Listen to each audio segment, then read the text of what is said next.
Terribile schianto a pochi metri dalla barriera autostradale di Villabona, Mestre, tir piomba sui veicoli fermi, 8 mezzi coinvolti, un morto e 10 feriti.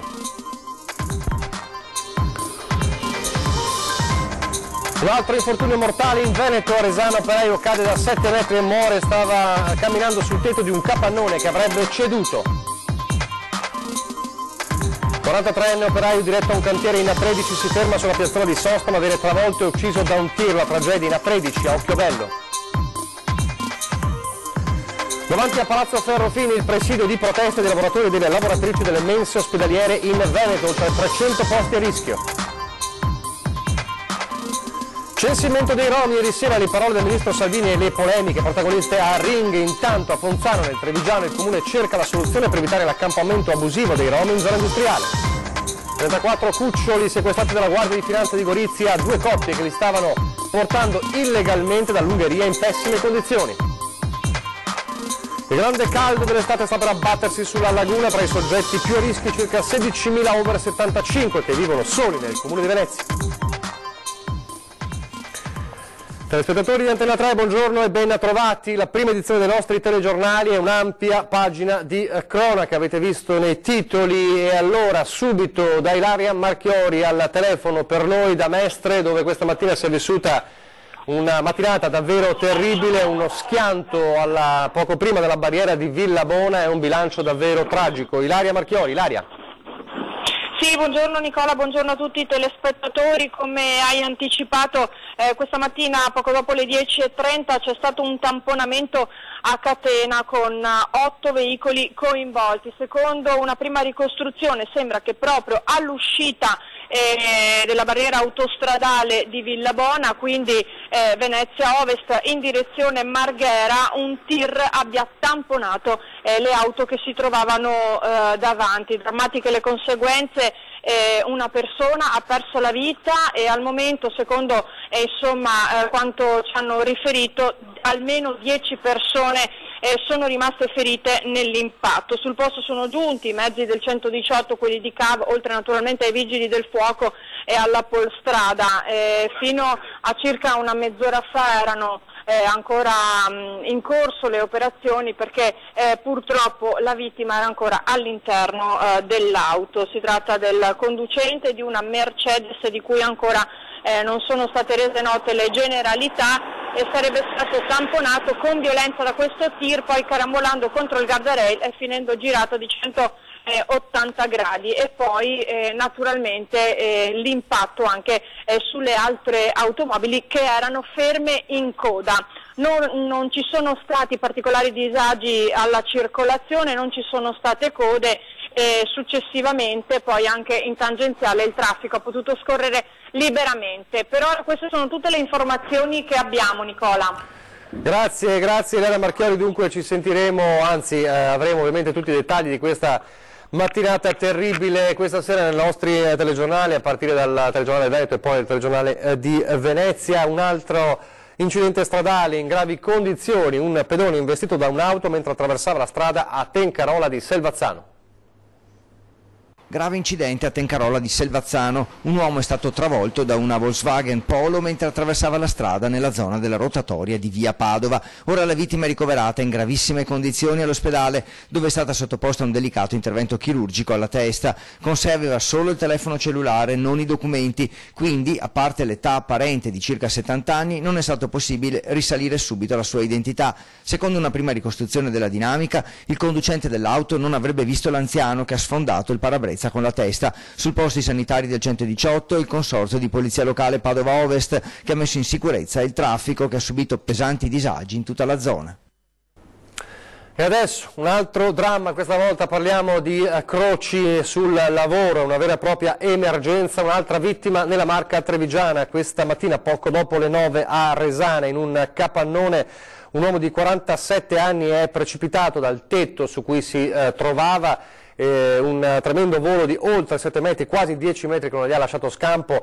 Molto probabilmente il tetto stesso su cui si trovava ha ceduto. Sul posto sono intervenuti ovviamente i medici del Sulen 118, i carabinieri di Castelfranco, i tecnici dello Spisal. Ancora da stabilire ovviamente la dinamica di quanto avvenuto soltanto ieri. Ricorderete, c'era stato un altro drammatico incidente sul lavoro a San Biagio di Callalta con un 22enne travolto da un muletto.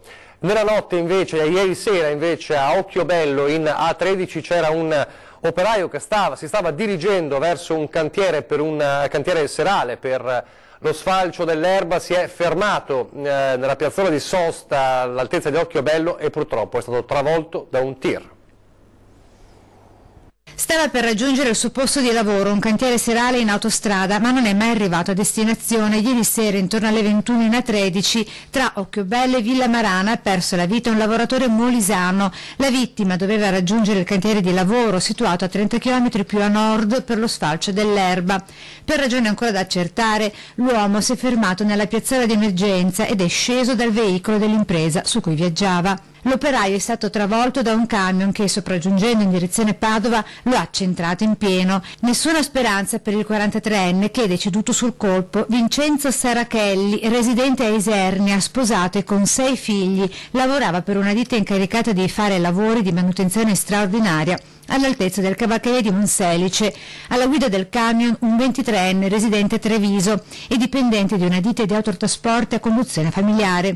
Il risultato è negativo all'etilometro, ora è comunque indagato per omicidio stradale. Sul posto, oltre ai vigili del fuoco e i soccorritori del SUEM 118, è intervenuta la Polstrada di Altedo e i vigili del fuoco di Rovigo. Il traffico lungo la 13 ha subito forti rallentamenti fino a notte fonda.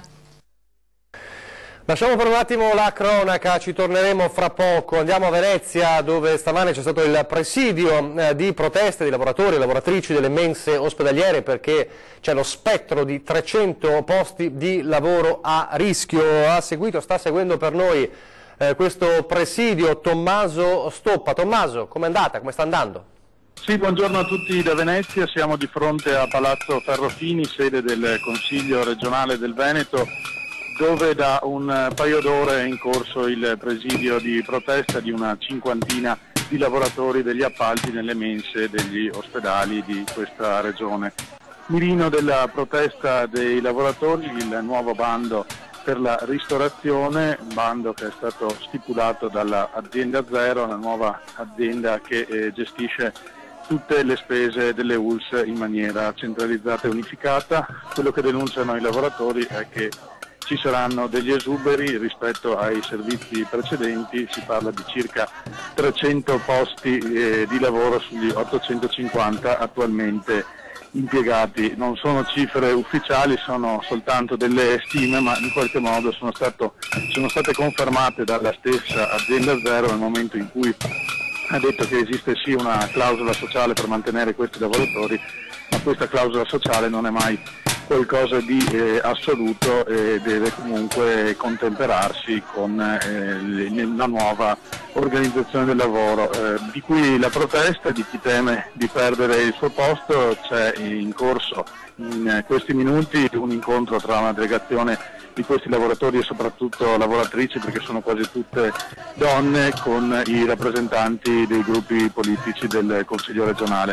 Vi sapremo dire questa sera qualcosa di più riguardo all'esito di questo incontro. Per il momento da Venezia è tutto.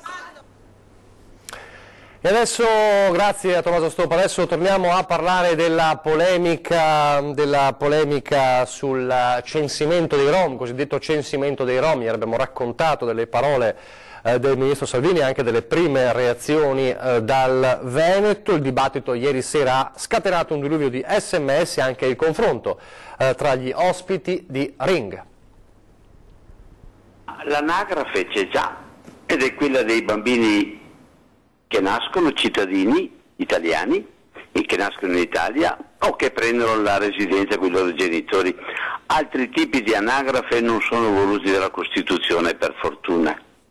Per il resto mi sembra che il ministro Salvini rimanga sempre dentro una campagna elettorale protagonista insaziabile di accrescimento del potere personale. I campi rom ci sono in misura molto limitata, dove qualcuno si compra il terreno privato. Conosco le differenze. Per esempio, le faccio un esempio: a Scorzè, vado a Scorzè, c'è un campo rom, è stato fatto dal sindaco del Partito Democratico Igino Micheletto, che poi nel corso degli anni in Regione del Veneto ha speso per il Partito Democratico più parole per i Rom e per i Sinti che non per gli italiani. Non possiamo farlo in base alla razza, alla provenienza, all'etnia, questo per me è grave. Io credo che un ministro dell'interno debba perseguire la delinquenza, chiunque la commetta, non solo perché ha un certo cognome, proviene da un certo posto, oppure ha per sua tradizione familiare appunto quella di essere rom. La soluzione è una piena e concreta integrazione, facendo sì che chi sbaglia e delinque vada ovviamente in galera come tutti gli altri cittadini e che i campi rom non siano delle zone d'Italia esenti dalla legalità. Quindi non c'è la richiesta di un contributo per mandare i bambini a scuola, i bambini rom e sinti devono andare a scuola, non ci possono essere persone che delinquono impunemente, non si possono far vivere le persone nell'immondizia con ratti grandi quanto la gamba di un essere umano. Intanto a Ponzano Veneto, nel Trevigiano, il Comune cerca la soluzione per evitare l'accampamento abusivo dei Rom in zona industriale. Impedire l'accesso di camper e roulotte alla zona industriale a nord della Postumia romana, alle prese per l'ennesima volta con un problema ultradecennale, quello dell'accampamento abusivo dei nomadi, il Comune di Ponzano Veneto ha deciso di ricorrere a delle barriere in ferro per evitare che alla zona produttiva di Paderno accedano, piazzandosi poi accanto a capannoni e uffici, i Rom. E questo dopo che ieri, malgrado gli espliciti cartelli di divieto di sosta nella zona, alcune famiglie si sono piazzate nei parcheggi di Via della Libertà con tanto di lavaggio panni nella vicina canaletta. Sul posto sono intervenuti i vigili urbani e i nomadi si sono spostati, ma il Comune ha comunque deciso di affrontare radicalmente il problema, annunciando la prossima installazione di barriere, probabilmente dei portali in metallo che impediscano l'accesso a mezzi oltre a una determinata altezza. Il tutto naturalmente compatibilmente con le necessità delle aziende che nella zona industriale lavorano quotidianamente e dei loro fornitori.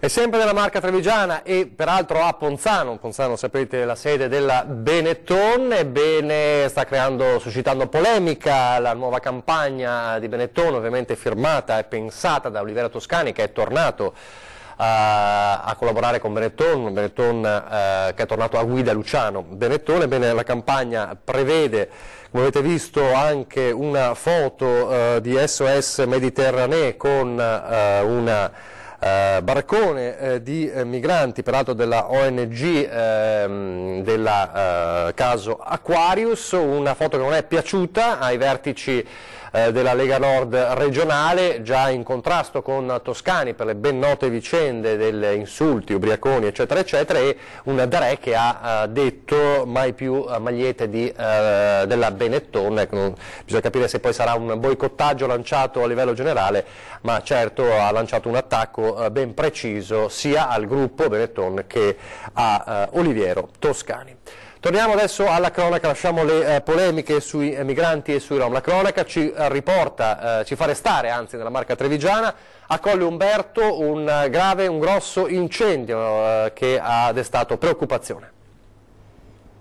L'incendio alle 6 del mattino, proprio poco prima che cominciasse il turno di lavoro. A prendere fuoco per cause da accertare il telone di copertura del capannone completamente in plastica. Il fatto ai danni della ditta Albera SNC di Colle Umberto, che si occupa di materiali per recinzione in legno.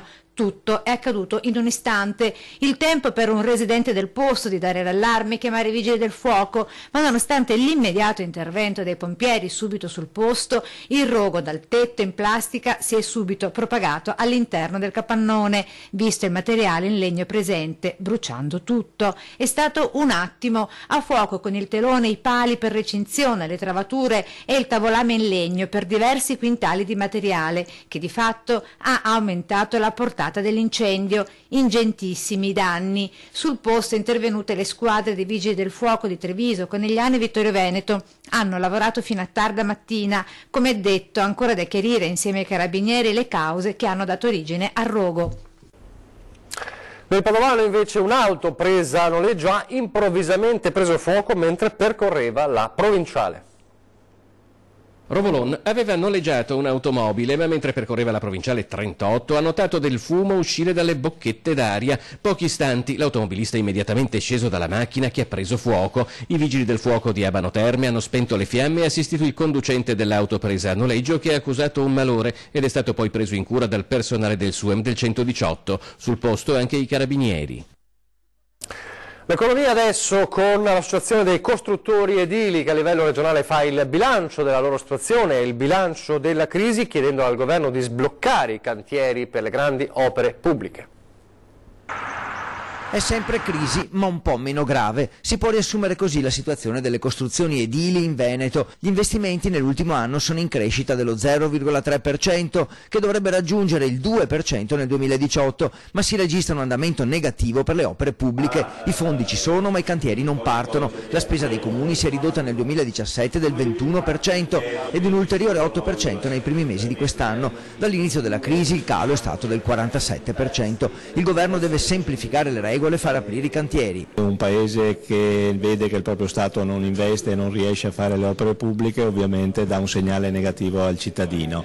Il pubblico ha un ruolo fondamentale in questa regione perché ci sono troppe risorse che non sono state spese, che non si sono trasformate in cantieri e in opere. A Padova sono cresciute le compravendite di immobili dell'8%, più in provincia che in città, e i mutui per le famiglie hanno avuto un'enorme impennata di oltre l'80%. Anche l'occupazione, dopo i 104.000 posti di lavoro persi, si è stabilizzata. Dopo anni e anni di perdita di posti di lavoro, ricordo che abbiamo perso oltre 100.000 dipendenti e oltre 12.000 imprese solo nel Veneto in questi 10 anni di crisi. Credo che si possa dire che il trend si è fermato. Ora a trainare il settore dell'edilizia sono gli interventi sui capannoni e la ristrutturazione delle case private grazie agli incentivi fiscali. Adesso una breve pausa pubblicitaria, poi seguiteci per un viaggio nel degrado al Parco Bissuola. Mestre.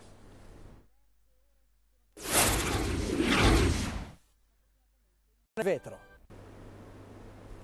Rieccoci in studio, in diretta, la nostra prima edizione dei telegiornali, adesso a Mestre, nella zona del Parco della Bissuola, dove vi raccontiamo di pusher che viaggiano in bicicletta, di vandali che colpiscono le auto e di residenti esasperati. Questa volta la fuga in bici non è stata sufficiente per uno spacciatore 29enne del Gambia che al Parco Bissuola, nel tentativo di fuggire, è stato fermato e arrestato dai carabinieri.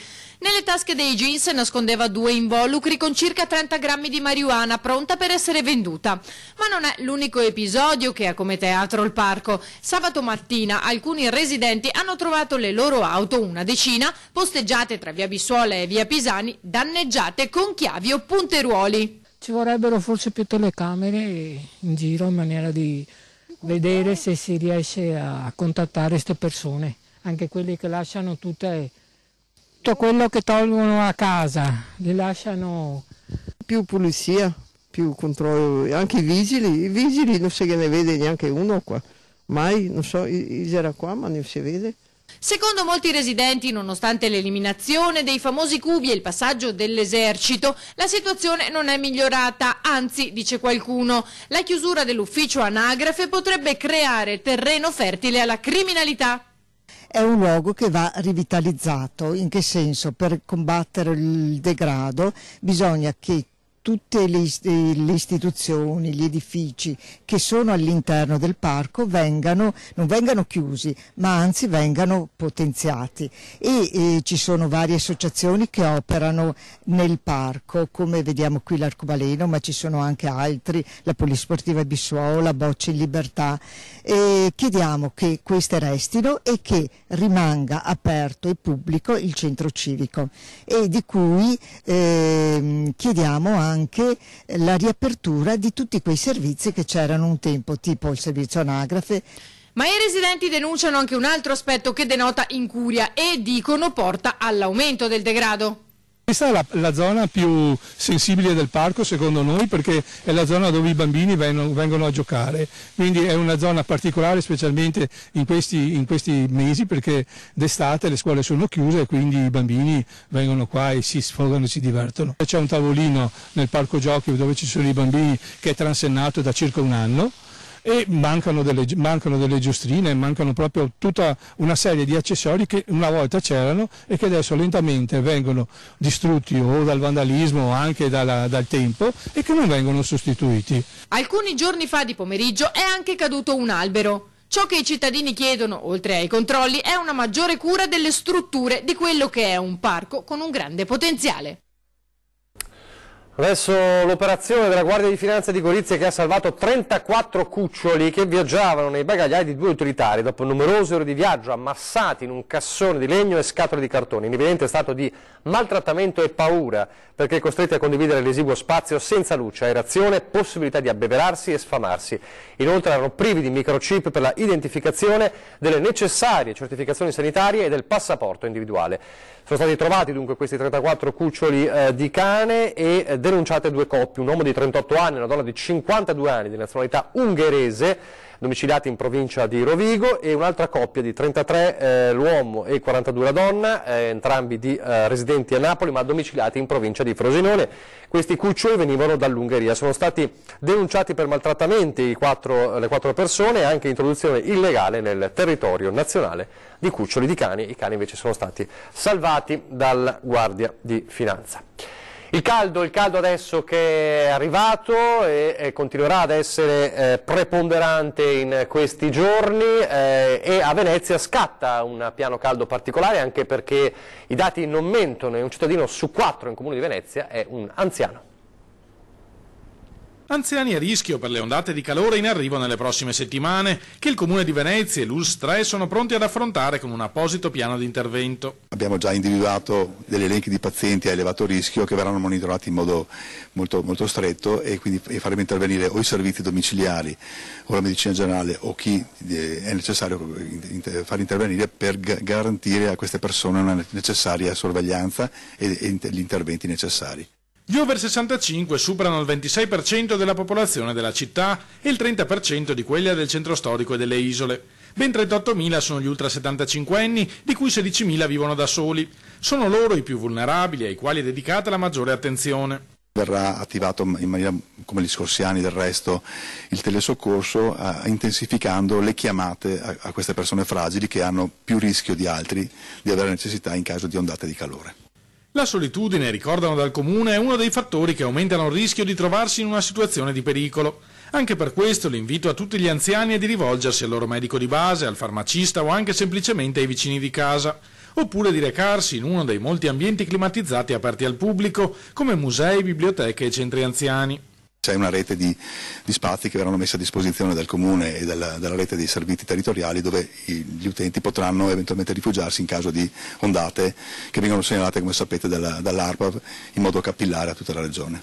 L'elenco completo di questi luoghi si trova in un opuscolo che sta venendo distribuito in questi giorni. All'emergenza caldo è dedicato anche un call center al numero 041 535 1904.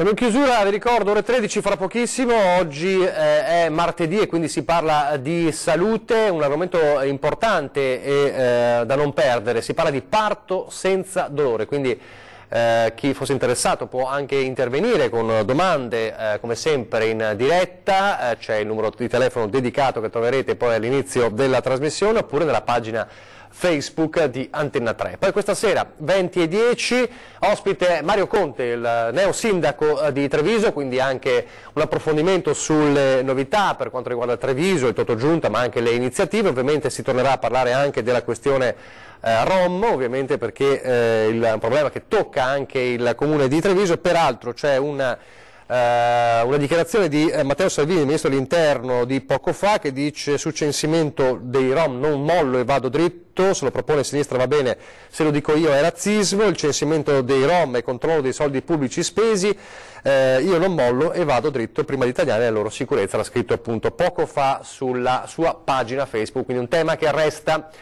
in primo piano. È davvero tutto, vi lascio adesso alle previsioni del tempo, grazie per averci seguito e arrivederci.